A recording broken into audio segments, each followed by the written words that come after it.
Chapter 4. First question, Center State Relations and Tension Areas in State Politics. So क्या है, एक India का divide है टेरिटरी, सेंटर और स्टेट में. ठीक है, सेंटर और स्टेट के रिलेशंस जो हैं वो एक दूसरे से लिंक्ड हैं. इनकी अपनी अपनी ऑटोनॉमी भी है. इनके पास अपने अपने लेजिस्लेटिव, एडमिनिस्ट्रेटिव और फाइनेंशियल पावर्स भी हैं. बट कुछ एरियाज हैं जहाँ पे टेंशंस बनी रहती हैं between the centre and the state relation. ठीक है, सो पहले हमारी क्या प्रॉब्लम आती है. सो सेंटर जो है वो क्या करती है, लेजिस्लेट कर सकती है. दोनों का यही होती है पावर कि सेंटर और स्टेट की क्या पावर होती है, लेजिस्लेटिव, एग्जीक्यूटिव, फाइनेंशियल, एडमिनिस्ट्रेटिव. ठीक है, सो लेजिस्लेटिव टेंशंस में क्या होता है कि यूनियन लिस्ट जो है वो डिवीजन ऑफ पावर होती है. हमारी कंट्री में जो है पावर को डिवाइड किया गया है 3 लिस्ट में. ठीक है, 3 लिस्ट में, state list, union list and concurrent list. Union list पे यूनियन लॉ बनाती है, स्टेट लिस्ट पे स्टेट लॉ बनाती है, और कॉन्करेंट लिस्ट पे स्टेट और यूनियन दोनों लॉ बना सकते हैं. लेकिन जो कॉन्करेंट लिस्ट है, ठीक है, जो कॉन्करेंट लिस्ट होती है वहां पे क्या प्रॉब्लम है कि जो यूनियन का लॉ होता है वो प्रिवेल करता है स्टेट लॉ से. ठीक है, अगर यूनियन और स्टेट ने सेम सब्जेक्ट पे लॉ बनाया है तो यूनियन के लॉ को जो है वो इंपॉर्टेंस मिलती है और स्टेट का लॉ जो है वो कैंसिल हो जाता है.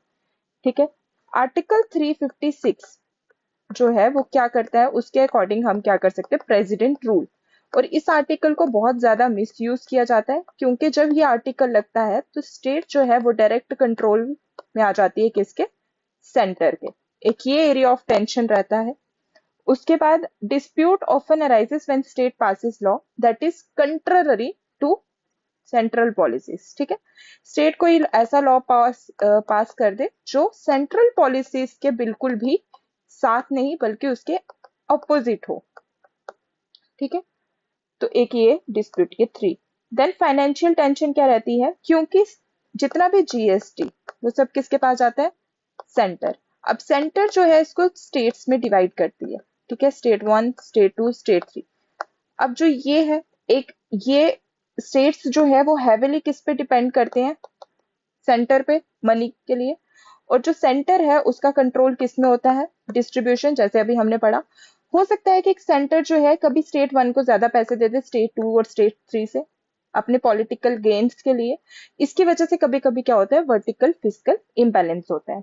सदर्न स्टेट्स का हमेशा ये कंसर्न रहता है कि हमारी इकोनॉमिक परफॉर्मेंस अच्छे होने के बावजूद भी हमें जो है प्रॉपर एलोकेशन नहीं मिलता मनी का. ठीक है, थर्ड है एडमिनिस्ट्रेटिव टेंशंस. अब जैसे कि एक स्टेट में क्या होता है, आईएएस आईपीएस. ठीक है, आईएएस आईपीएस इंडियन सर्विसेज जो होती हैं. ठीक है, ये आईएएस आईपीएस जो है बेशक ये स्टेट में होती हैं लेकिन इनका पूरा कंट्रोल किसके पास होता है, सेंटर के पास. इनको अपॉइंट कौन करता है, सेंटर. इनको अगर कोई कंट्रोल करना हो वो किसके पास होता है, सेंटर के पास. ये स्टेट की ऑटोनॉमी को, एडमिनिस्ट्रेटिव ऑटोनॉमी को लिमिट करता है.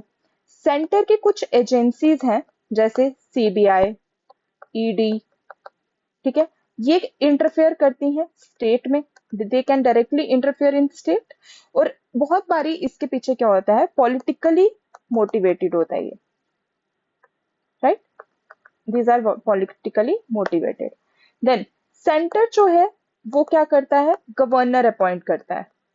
ठीक है, गवर्नर अपॉइंट करता है. और बहुत बारी स्टेट्स का कहना होता है कि जो गवर्नर है they are nothing but as they are nothing but centre के एजेंट इन स्टेट में. ठीक है, और हम बड़ी बारी न्यूज में भी देखते हैं there is conflict between the chief minister of the state and the governor. बहुत बार होता है ऐसा, और सबसे ज्यादा हम इसको देखते हैं दिल्ली में, यूटीज के केस में बहुत ज्यादा होता है ये, राइट. उसके बाद हमने देखा पॉलिटिकल टेंशन. जैसे जैसे रीजनल पार्टीज जो हैं वो बढ़ती जा रही हैं. ठीक है, as with the rise of regional parties, state governments जो हैं वो पॉलिटिकल सेंट्रल की जो पॉलिसीज हैं उनके अगेंस्ट, बहुत सारे उनके अपोज में है. ठीक है, कॉम्पिटिटिव फेडरलिज्म जो है बहुत बारी क्या करता है, पॉलिसी डाइवर्जेंस कर देता है, मतलब कि पॉलिसीज को रेजिस्ट करता है सेंट्रल स्कीम्स को। फिर उसके बाद पॉलिटिकल डिफरेंसेस जो होते हैं between the ruling party and the centre at the state and in state, जैसे कि वेस्ट बंगाल के केस में देख सकते हैं हम, है ना, वो बहुत ज्यादा प्रॉब्लम क्रिएट करता है। फिर उसके बाद रिसेंट इश्यूज अभी हमने देखे हैं, लैंग्वेज को इम्पोज किया जा रहा है कि नहीं यही लैंग्वेज बोलिए, उसके ऊपर बहुत डिस्प्यूट्स चल रहे हैं, रिसोर्स एलोकेशन कैसे होगी, लॉ एंड ऑर्डर कैसे मेंटेन हो रहा है, फेडरल एजेंसीज जो हैं, डिमांड्स जो है किसके तरफ जा रही हैं, अभी रिसेंटली जो डिमांड्स की जा रही हैं डिसेंट्रलाइजेशन की, कि give more and more power to the states, ठीक है, सेंटर से पावर हटाइए इतनी पावर से। फिर उसके बाद कोऑपरेटिव फेडरलिज्म की, कि सबको एक साथ लेके चलिए, ठीक है, सेंटर और स्टेट दोनों को पॉलिसी मेकिंग में इक्वल से होनी चाहिए, ठीक है, ये हमारा क्वेश्चन है। इंडिया की federalism, while India's federalism has sustained national unity, ठीक है, structural centralization, partisan politics and resource dependency, ये जो तीन चीजें हैं, centralization, politics और resources, ये हमेशा सेंटर स्टेट के बीच में एक स्ट्रेन ला के रखती हैं रिलेशन में। इनको हम कैसे खत्म कर सकते हैं? By cooperative and consultative federalism. उसी से हम इंडिया का जो डेमोक्रेटिक गवर्नेंस है उसको फर्दर स्ट्रेंथन कर सकते हैं। देन सेकंड क्वेश्चन है हमारा के constitutional amendments that has affected and affecting union and state relations. First is 42nd Amendment Act. 42nd Constitutional Amendment Act को क्या बोला जाता है? मिनी कॉन्स्टिट्यूशन भी बोला जाता है, ठीक है, क्योंकि इसमें बहुत सारे चेंजेस आते हैं हमारे कॉन्स्टिट्यूशन में। Greatly strengthen the centre at the expense of, इसमें क्या हुआ था कि सेंटर की पावर को और ज्यादा बढ़ा दिया गया था स्टेट से, at the expense of states, and transferred subjects like education concurrent list, sorry state list से बहुत सारे सब्जेक्ट्स जो हैं वो कॉन्कुरेंट लिस्ट में ट्रांसफर कर दिए गए थे। कौन कौन से? Education, forest, weight and measure, ठीक है। उसके बाद जो है सेंटर को ओवर राइडिंग पावर, जैसे हमने पढ़ा भी पीछे कि सेंटर के पास ओवर राइडिंग पावर होती है ना कॉन्कुरेंट लिस्ट में, वो किसने दी? इसी एक्ट से। और इसमें unity and integrity of the nation ऐसे वर्ड्स का यूज हुआ, ठीक है, और ये किसकी तरफ एम्फेसाइज कर रहा था? स्ट्रॉन्ग सेंटर की तरफ। Then comes 44th amendment act of 1978, okay. इसने थोड़ा सा 42nd अमेंडमेंट को थोड़ा सा डाइल्यूट किया, मतलब कि थोड़ा वो ज्यादा 42nd अमेंडमेंट जो था बहुत स्ट्रिक्ट था, ठीक है, उसमें थोड़े चेंजेस लाए और इसमें इन्होंने रिस्ट्रिक्ट किया misuse of article 356, that is president rule. उसके बाद required parliamentary approval and judicial scrutiny for dismissing the state government, कि अगर आपको स्टेट गवर्नमेंट्स को डिसमिस करना है आपको पार्लियामेंट का अप्रूवल लगेगा, या फिर और वो जो अप्रूवल है वो जुडिशियल स्क्रूटनी मतलब जुडिशरी के रिव्यू के अंडर आता है। Then 73rd and 74th amendment act आया, ठीक है, 1992 का 73rd and 74th amendment act of 1992। इसमें क्या था? इसने इंट्रोड्यूस किया panchayat raj and urban local bodies, ठीक है, Panchayati Raj system and urban local bodies. इसकी वजह से क्या हुआ? ग्रास रूट गवर्नेंस जो है वो इंक्रीज हुई, ठीक है, और एक थर्ड टायर ऑफ गवर्नेंस बनाया, ठीक है। अब हमारी गवर्नेंस कैसे होती है? यहाँ पे पंचायत एंड म्युनिसिपैलिटीज, यहाँ पे आते हैं स्टेट, और ये आती है centre. This is the 3 tier system now, ठीक है। तो ये 3 टायर सिस्टम बनाए, affecting the union state dynamics by redistributing the power. दोबारा से पावर्स को क्या करा? रीडिस्ट्रीब्यूट करा। फिर उसके बाद हम देख रहे हैं कि कैसे 42nd अमेंडमेंट में सेंटर अगर 180% पे था, तो 44th अमेंडमेंट पे सेंटर को थोड़ा सा कम किया। 73rd 74th से हमने देखा कि क्या हुई? डिसेंट्रलाइजेशन होने लगी, ठीक है, ग्रास रूट गवर्नेंस होने लगा। 80th अमेंडमेंट आया, ठीक है, जिसमें क्या था? 10th finance commission. 10th finance commission ने क्या कहा कि आप मल्टीपल टैक्सेस को रिप्लेस कर दीजिए एक सिंगल कंसोलिडेटेड पूल से, कि आप सारे पैसे उसमें लाइए, एक पूल लाइए, आप उसमें सारे पैसे डालिए और फिर उसको शेयर करिए between the centre and the states. इससे क्या होगा कि जो आपके फाइनेंशियल रिलेशंस हैं वो एक बहुत अच्छे तरीके से आप उनको दोबारा स्ट्रक्चर कर सकते हो। जो आपकी फाइनेंशियल टेंशंस हैं स्टेट और सेंटर के बीच में, उसमें बहुत सारी रिलीफ मिल जाएगा आपको, राइट। उसके बाद फिर हमारा आया 101st अमेंडमेंट एक्ट, जीएसटी 2016। यहाँ पे हम देख सकते हैं कि ये जो है ये किस में हेल्प कर रहा है, हमारा लेजिस्लेटिव, एडमिनिस्ट्रेटिव, उधर देख रहे हैं हम चेंजेस। ये जो है हमारा किस में आ रहा है, एडमिनिस्ट्रेटिव, ये है हमारा फाइनेंशियल, राइट। ये वही फाइनेंशियल टेंशन से चेंज, सॉरी फाइनेंशियली चेंज आ रहे हैं। Launches goods and service tax, ठीक है, 101 amendment act of 2016।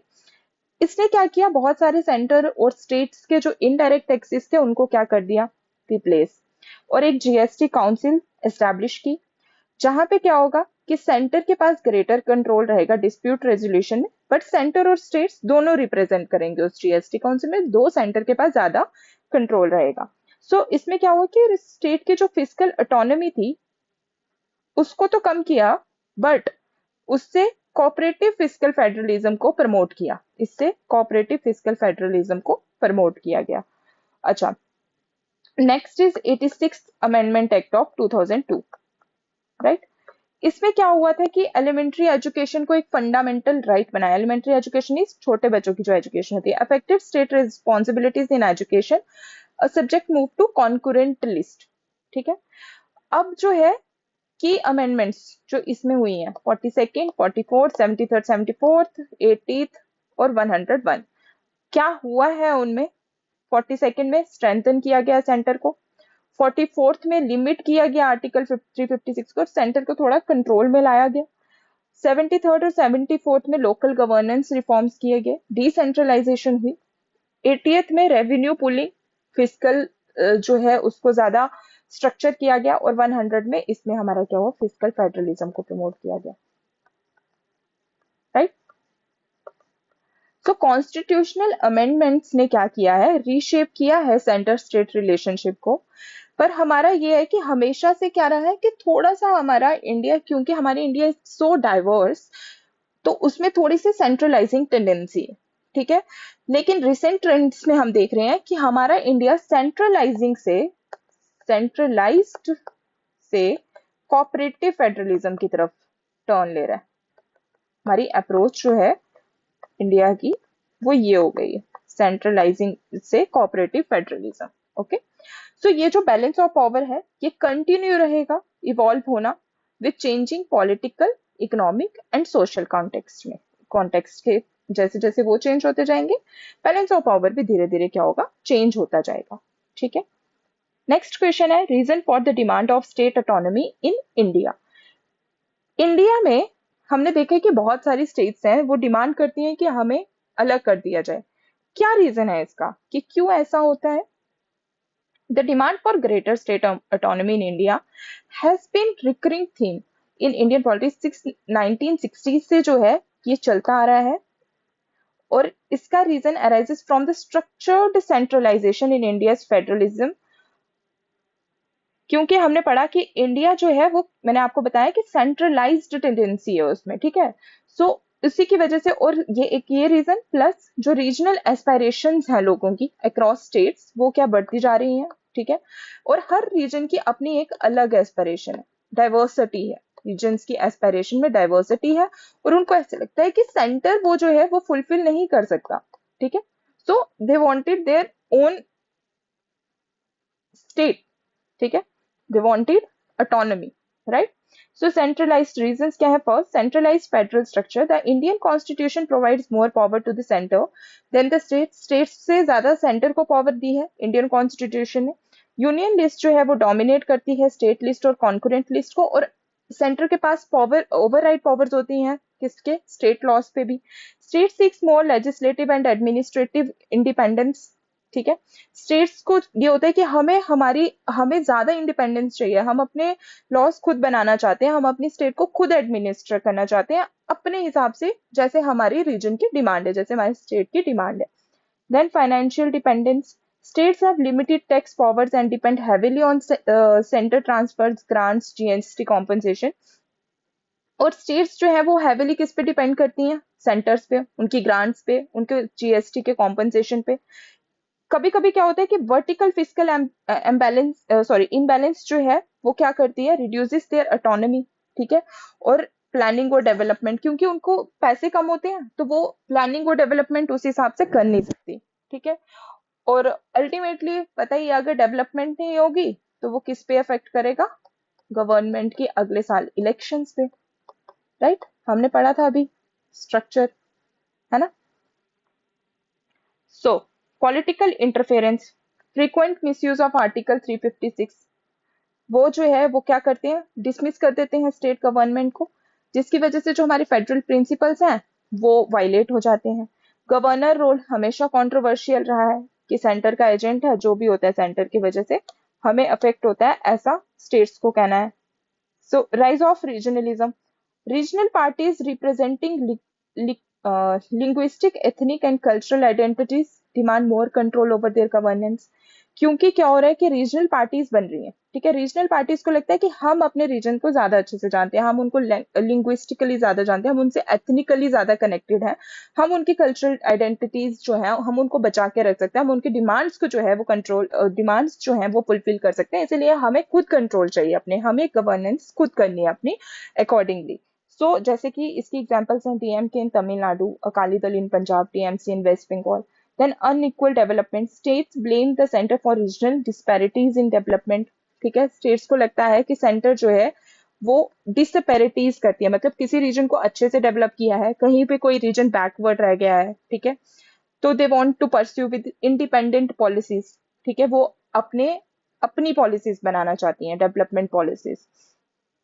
Administrative control, obviously सबसे बड़ी प्रॉब्लम उनको ये लगती है कि हमारी एडमिनिस्ट्रेशन हमारे कंट्रोल में नहीं है, क्योंकि जो ऑल इंडिया सर्विस कैडर है वो हमारे कंट्रोल में नहीं है, ठीक है। क्योंकि इसकी वजह से उनको लगता है कि हमारी जो एग्जीक्यूटिव पावर है, जो एग्जीक्यूटिव पावर है वो कम हो जाती है, तो उनको लगता है कि हमें अपने ऑफिसर्स को कंट्रोल करने में ज्यादा सही होनी चाहिए, ठीक है। सो ये एक फ्लो चार्ट है, अगर आप ये बना दोगे एग्जाम में, आपके मार्क्स जो है ऑटोमेटिकली इंक्रीज हो जाएंगे। हम इस चीज को कैसे खत्म कर सकते हैं? अगर हम बैलेंस्ड फेडरलिज्म की तरफ जाएं और हम रीजनल आइडेंटिटी को भी रिस्पेक्ट करें और हमारी एक इफेक्टिव डिसेंट्रलाइजेशन हो। 74th कॉन्स्टिट्यूशनल अमेंडमेंट जो थी 1992, ये किसके लिए थी? Grass root, sorry, participatory democracy, ये इसी इफेक्टिव डिसेंट्रलाइजेशन का एक पार्ट था। Addressing their concerns through cooperative federalism is crucial for national unity and harmony. अगर आपको देश में हार्मनी मेंटेन करके रखनी है तो आपको कोऑपरेटिव फेडरलिज्म को यूज करके इन कंसर्न्स को खत्म करना है, right? Okay, so next question है, what is the role of governor in union and states relation? So the governor act as a vital link between the union and state government. Actually governor को कौन appoint करता है? Centre, ठीक है, centre appoints governor, right? सो ये governor है, governor को appoint कर रहा है सेंटर, पर कर किसके लिए रहा है? स्टेट के लिए। सो गवर्नर जो है ये किसी कॉन्स्टिट्यूशनल पोजीशन नहीं है, किसी आर्टिकल के अंडर नहीं है, तो सेंटर अपनी मर्जी से अपॉइंट करेगा। अब जो बंदा गवर्नर बनेगा उसको ये होगा कि मैं सेंटर की गुड बुक्स में रहूं, ठीक है, ऐसा। तो कुछ गवर्नर्स को ऐसा लगता है। सो गवर्नर्स क्या करते हैं, वो स्टेट में बहुत बार ऐसा होता है कि गवर्नर स्टेट में जो स्टेट की गवर्नमेंट होती है, स्टेट गवर्नमेंट को काम करने से रोकते हैं और वो सेंटर के अकॉर्डिंग काम करते हैं। तो ये जो है एक बहुत बड़ी प्रॉब्लम रहती है गवर्नर, स्टेट और सेंटर के बीच में। बट अगर हम देखें, गवर्नर जो है वो सेंटर और स्टेट के बीच में एक लिंक भी है ना? So governor act as a vital link between the union and the state government, functioning as a constitutional head of the state and the center's representative, appointed by the president। इसको कौन appoint करता है? President. मैंने बोला ना आपको, आपको लग रहा होगा पहले सेंटर बोला, प्रेसिडेंट इसको अपॉइंट जरूर करता है। हमारे प्रेसिडेंट इसको, सॉरी, प्रेसिडेंट गवर्नर को अपॉइंट करते हैं, लेकिन प्रेसिडेंट किसकी एडवाइस पे अपॉइंट करते हैं? On the advice of the council of minister, और काउंसिल ऑफ मिनिस्टर मतलब सेंटर, ठीक है, on the advice of the union government. So the governor ensures that the state administration is carried out within the bounds of the constitution. ये उनका काम होता है कि जो भी स्टेट गवर्नमेंट है, जो भी स्टेट एडमिनिस्ट्रेशन है, वो इस तरीके से हो जैसे कि वो चाहते हैं, मतलब जैसे कि कॉन्स्टिट्यूशन में लिखा हुआ है, ठीक है। So however this dual role often leads to conflict and controversy, पर इसकी वजह से बहुत बारी क्या होता है, हम देखते हैं कि बहुत बारी कॉन्फ्लिक्ट हो जाता है, कंट्रोवर्सी क्रिएट होती है। In normal circumstances, a governor works on the advice of elected state council of minister, ठीक है। नॉर्मली ऐसा होता है कि गवर्नर जो है, वो जो काउंसिल ऑफ मिनिस्टर, स्टेट के काउंसिल ऑफ मिनिस्टर्स हैं, जो वो बोलेंगे उसको वही करना पड़ता है। लेकिन कहीं कहीं पे गवर्नर की डिस्क्रिशनरी पावर होती है, मतलब जहां पे वो अपनी मर्जी से काम कर सकता है, ठीक है। जैसे कि recommending president rule under article 356, governor can act independently often aligning with central interest, ठीक है। यहाँ पे गवर्नर जो है वो अपनी मर्जी से कर सकता है, और वो हमेशा देखा गया है कि गवर्नर जो है सेंटर के इंटरेस्ट को यहाँ पे प्रमोट करता हुआ दिखता है। Key role include assent to state bills, can withhold और रिजर्व फॉर द प्रेसिडेंट, कि अगर कोई स्टेट में कोई बिल पास हुआ है, वो गवर्नर की असेंट के लिए जाता है, ठीक है। गवर्नर उसको, दो उसके पास सोल्यूशन होते हैं, जब कोई स्टेट बिल गवर्नर के पास जाता है, गवर्नर या तो उसको असेंट कर दे, ठीक है, या उसको प्रेसिडेंट के लिए रिजर्व कर दे, ठीक है। ये फिर उसके बाद अपॉइंटमेंट ऑफ चीफ मिनिस्टर, अगर कोई असेंबली है, ठीक है, कोई कहीं इलेक्शंस हुई, वहां पे कोई मेजोरिटी नहीं आई, तो फिर उस हंग असेंबली बोला जाता है, ऐसी असेंबली में जहां पे चीफ मिनिस्टर, कोई मेजर पॉलिटिकल पार्टी नहीं आई, तो वहां पे जो चीफ मिनिस्टर है उसको कौन अपॉइंट करेगा, governor. Sending reports to the president on law and order और कॉन्स्टिट्यूशनल ब्रेकडाउन, अगर गवर्नर को लगता है यहाँ पे लॉ एंड ऑर्डर जो है वो मेंटेन नहीं हुआ है स्टेट में अकॉर्डिंग टू द कॉन्स्टिट्यूशन, या फिर कॉन्स्टिट्यूशन ब्रेकडाउन हुआ है, मतलब कि कॉन्स्टिट्यूशन कह रहा है XYZ चीज करने को, लेकिन वहां पे ABC हो रही है, मतलब बिल्कुल ऑपोजिट, तो उसको हम बोलेंगे कॉन्स्टिट्यूशनल ब्रेकडाउन। अगर ऐसा कुछ होता है तो governor can send reports to the president. Critics argue that the governor office is used for political purpose, especially in states ruled by the opposition parties। मैंने आपको बताया कि ऐसा होता है, कभी कभार क्या होता है कि गवर्नर्स जो हैं वो पॉलिटिकल पर्पसेस के लिए उनके ऑफिस को यूज किया जाता है उन स्टेट्स में जहां पे जो स्टेट्स ऑपोजिशन पार्टी द्वारा रूल की जा रही हैं, ठीक है। This undermines federalism and creates tension in union and state relation. So governor की एक ये प्रॉब्लम है, कॉन्स्टिट्यूशनल हेड, ठीक है, डिस्क्रिशनरी पावर, पॉलिटिकल अपॉइंटी, बायस एलिगेशंस होते हैं इस पे कि ये सेंटर्स की तरफ जो है झुकाव होता है गवर्नर का, ओके। अब इसका सोल्यूशन क्या है, there are some solutions given by Sarkaria commission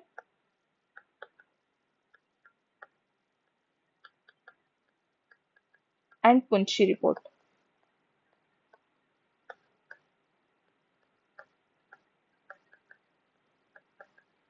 right.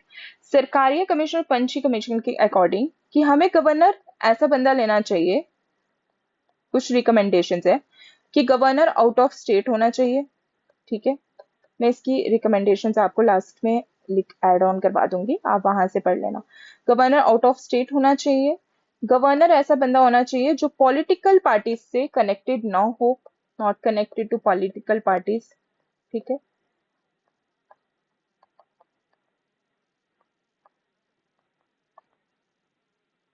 और और जब भी गवर्नर कोई अपॉइंट हो, तो जिस स्टेट में वो अपॉइंट हो रहा हो उस स्टेट के CM से रिकमेंडेशन लेनी चाहिए,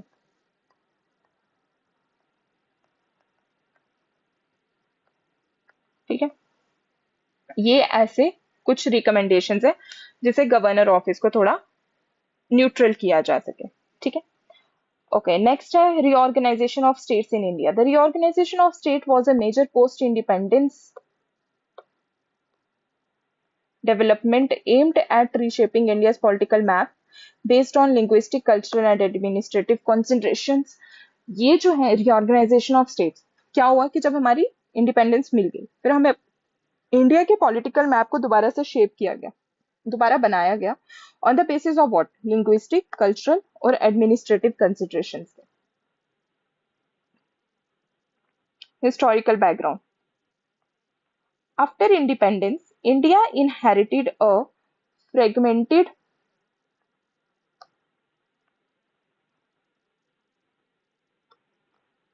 administrative structure, British provinces and princely states. Initial Reorganization Act, this 1947 to 56 was an ad hoc and did not satisfy linguistic aspirations. So, जब इंडिया इंडिपेंडेंस के बाद क्या हुआ कि इंडिया में बहुत ज्यादा फ्रेगमेंटेड एडमिनिस्ट्रेटिव स्ट्रक्चर था, ब्रिटिश प्रोविंसेस, प्रिंसली स्टेट्स, ठीक है, ऐसे अलग अलग थे। तो इंडिया ने सोचा कि हम इसको जो है प्रॉपरली रिऑर्गेनाइज करेंगे स्टेट्स को।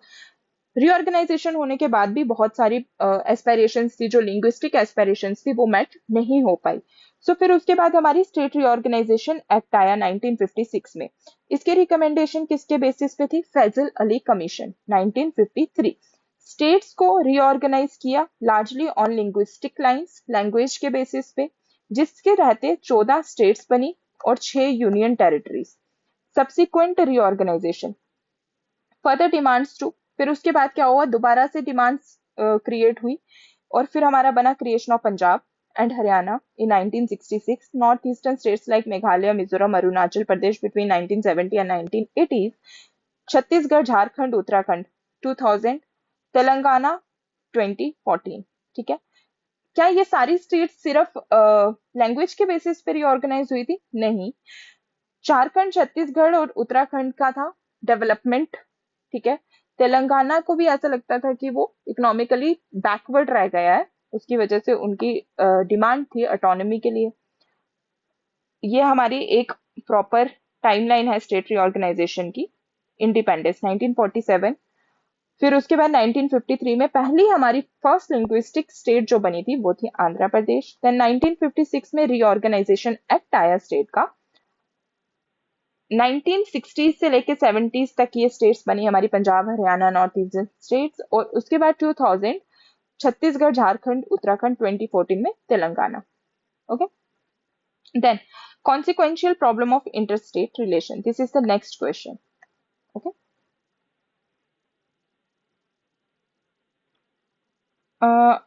yeah,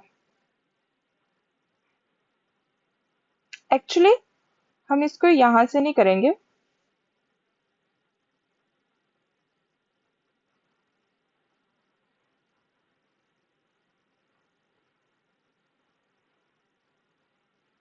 एक्चुअली ये क्वेश्चंस जो है ना आपके, ये आएंगे आपको consequential problem of interstate relation, problems between the states of India. There are 28 states and 8 UTs.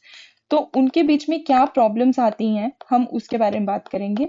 So interstate border dispute, ठीक है, interstate border dispute, dispute over boundaries between Maharashtra and Karnataka, Assam, Nagaland, Mizoram, Meghalaya, Haryana and Himachal Pradesh. यहाँ पे देख सकते हो आप, हरियाणा और हिमाचल प्रदेश की बाउंड्री साथ में है, तो यहाँ पे इनका टेरिटोरियल बॉर्डर डिस्प्यूट है। उसके बाद असम, मेघालय, नागालैंड, मिजोरम, हम देख सकते हैं ये सारे कितने एक दूसरे से कनेक्टेड हैं। बहुत बारी न्यूज में भी आता है कि इनके बीच में भी किसमें बॉर्डर डिस्प्यूट चल रहा है। उसके बाद हमने महाराष्ट्र और कर्नाटका, इस बाउंड्री पे भी बॉर्डर डिस्प्यूट है, सॉरी।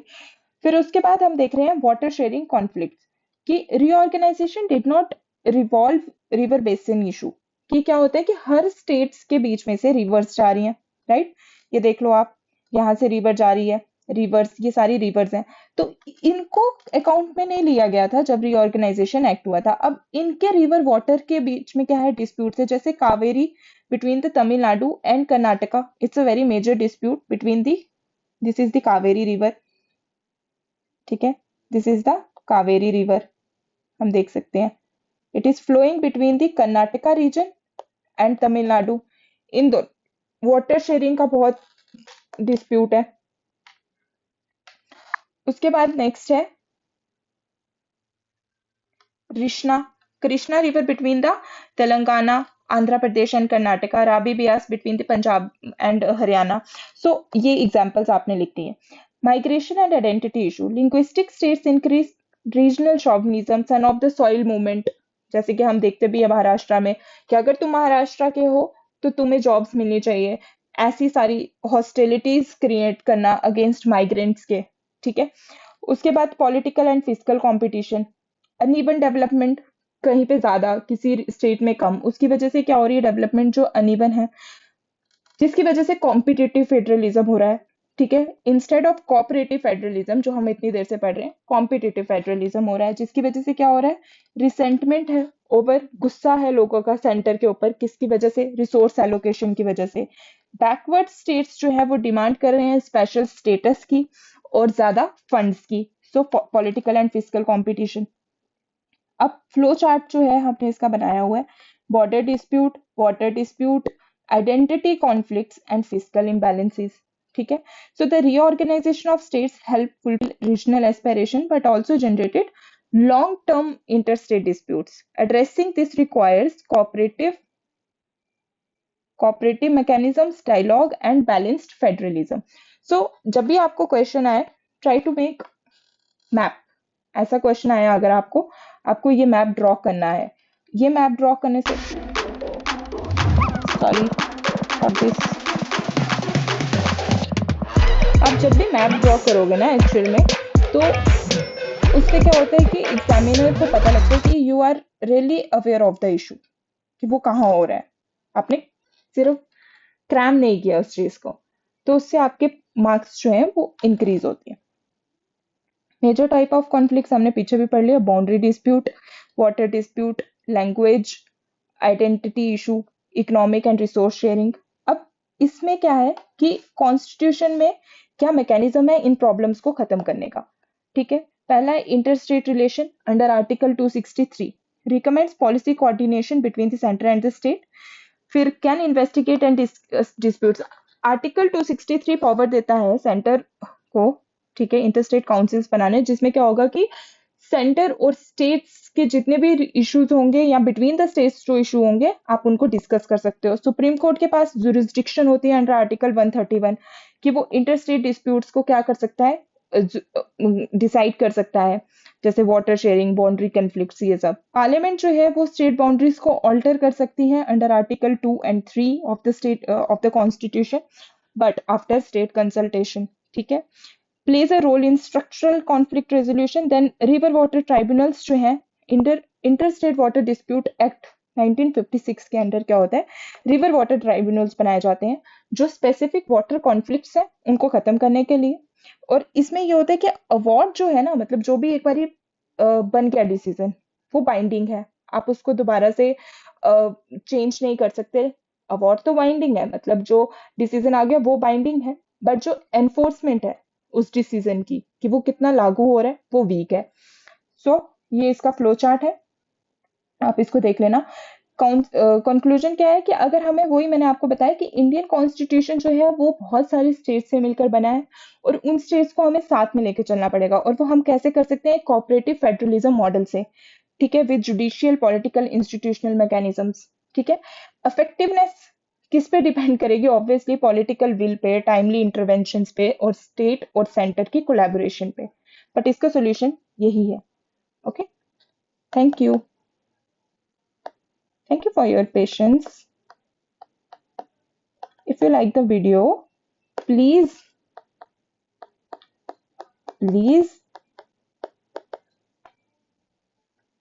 like,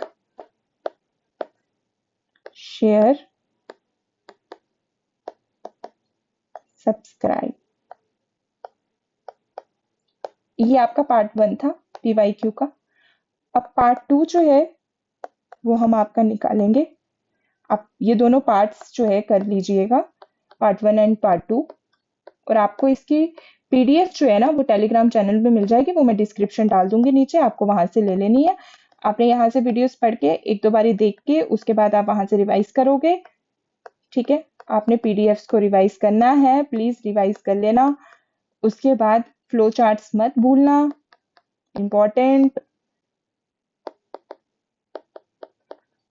ओके, उसके बाद पार्ट 2 जो है वो नेक्स्ट वीडियो में, आपको बस इतना सा पढ़ना है और इसको अच्छे से पढ़ना है। Thank you.